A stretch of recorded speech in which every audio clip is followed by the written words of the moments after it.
Hi friends, అందరు ఎలా ఉన్నారు? బాగున్నారా?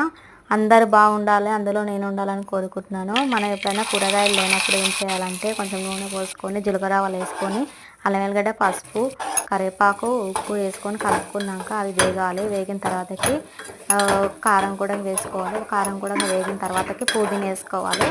పుదీనా కూడా వేసుకొని వేగాలి, మగ్గాలి. బాగా మగ్గిన తర్వాతకి అది నూనెలో బాగా మగ్గాలండి. కారం ఉప్పు పసుపు అన్నీ అల్లం వెల్లిగడ్డ లాస్ట్కు తర్వాత పుదీనా వేసుకొని కలుపుకున్న తర్వాత ఇవన్నీ సిమ్లో పెట్టుకొని చేసుకోవాలండి.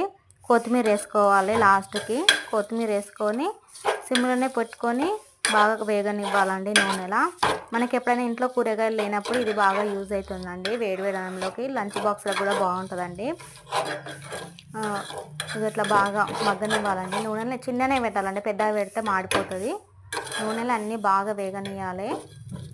పసుపు ఉప్పు కారం నూనె అల్లం వెల్లిగడ్డ ఇట్లా కరివేపాకు కూడా వేగనిచ్చిన తర్వాతకి బంద్ చేసుకోవాలండి. ఇప్పుడు ప్లేట్లో అన్నం పెట్టుకొని ఈ సైడ్కి కొంచెం వేసుకొని కలుపుకొని తింటే బాగుంటుందండి. ఇట్లా అన్నం కాలుతుందండి. ఇట్లా కొంచెమే కలుపుకోవాలి, ఎక్కువ కలుపుకోవద్దండి. కొంచెమే కలుపుకొని ఇట్లా టేస్ట్ చేయాలండి. వేడివేడి అన్నంలో ఇట్లా ముద్దలు కట్టుకొని తింటే బాగుంటుందండి. మాషమేర పొడి అంటారు కదా, అట్లా కాకుండా ఇది ఇట్లా ట్రై చేయండి ఒకసారి. వేడివేడి అన్నంలోకి బాగుంటుందండి. కూరగాయలు ఏం లేనప్పుడు ట్రై చేయండి, ఇలా బాగుంటుంది.